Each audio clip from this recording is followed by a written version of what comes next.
आणि माझं म्हणाल तर जेव्हापासून मला मी आठवते त्या प्रत्येक आठवणीत माझा भाऊ आहेच, कारण तो तर माझा दादा आहे ना. लहानपणापासूनच मी कायम दादाच्या मागे मागे असायचे. कधी भांडणं तर कधी खूप प्रेम काळजी, पण कायम बरोबर असायचो आम्ही. भांडणं केली की भूषणदादा संतोषदादाचं उदाहरण मिळायचं, पण आमचं उत्तरही ठरलेलं असायचं बरं का. त्यांना भांडणातली मजाच नाही कळली आणि परत एकदा भांडणं करायला आम्ही सज्ज व्हायचो. आणि काळजीचं म्हणाल तर एक प्रसंग प्रकर्षाने आठवतो मला. महाराष्ट्र मंडळ व्यायामशाळेची ट्रिप गेली होती आमची, सिंहगड आणि NDAला. माझं वय तेव्हा जेमतेम 7 वर्ष असेल आणि दादा तरी काय 10.5 वर्षाचा. आईबाबांना वाटलं एवढ्या लहान मुलांना घेऊन जात आहेत तर वरपर्यंत बस नेतील, पण तिथे गेल्यावर कळलं खालपासूनच चढत जायचं. मी तर घाबरूनच गेले, पण त्या एवढ्या गर्दीत दादा मला शोधत शोधत आला आणि आम्ही दोघं एकमेकांचा हात धरून सिंहगड चढलो. हे एक उदाहरण फक्त. अशा खूप छोट्या छोट्या आठवणी आहेतच.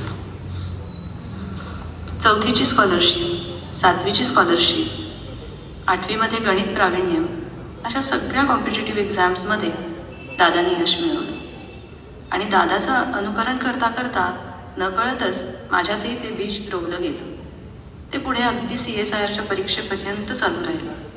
अर्थातच या सगळ्यामध्ये आईचा वाटा खूपच मोठा होता. दादा हुशार होताच पहिल्यापासून, पण अभ्यासापेक्षा खेळातच लक्ष जास्त असायचं त्याचं. आई तर नेहमी म्हणायची बाकीची मुलं बदलत राहतात, पण दादा मात्र सगळ्यांबरोबर कायमचाच मेंबर. पण कमीत कमी अभ्यास करूनही दादाने 11वीला सायन्सला ॲडमिशन मात्र मिळवली. लिहिता लिहिता एक गंमत आठवली.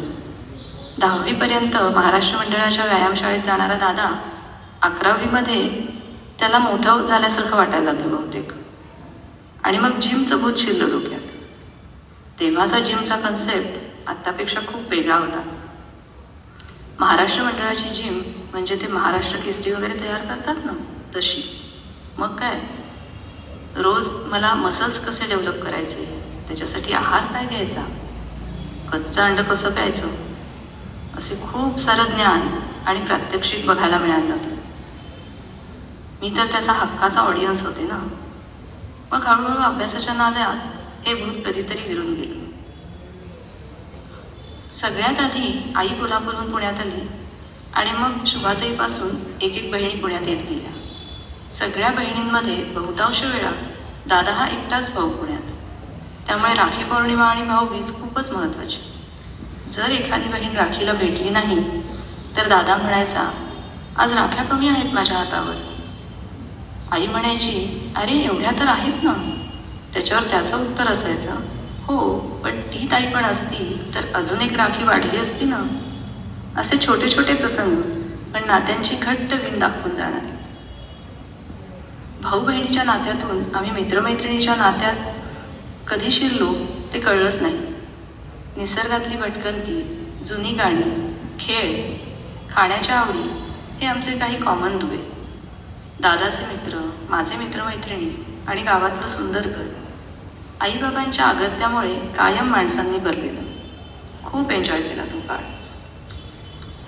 दादानी फर्ग्युसन कॉलेजला BCSला ॲडमिशन घेतली आणि त्याच्या आवडीचं क्षेत्र तर त्याला मिळालंच, पण एक बदललेला दादा आम्हाला बघायला मिळाला.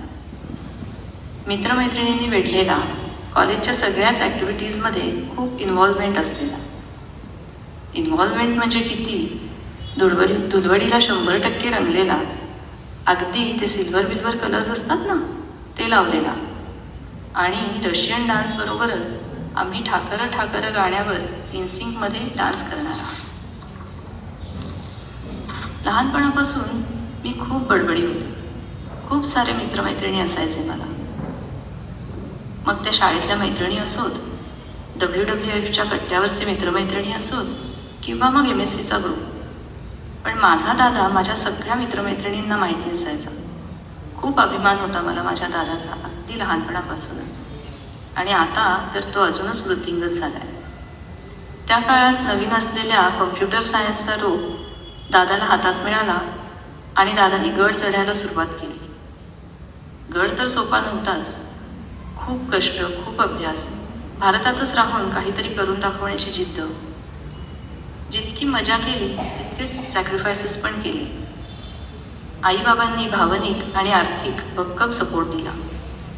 मी आणि आपली सगळीच माणसं, खूप सारी बहीण भावंडं, मामा मामी, मावशा, काका काकी, आत्या आणि नंतर सोनाली, सगळ्यांच्या शुभेच्छा आणि साथ होतीच.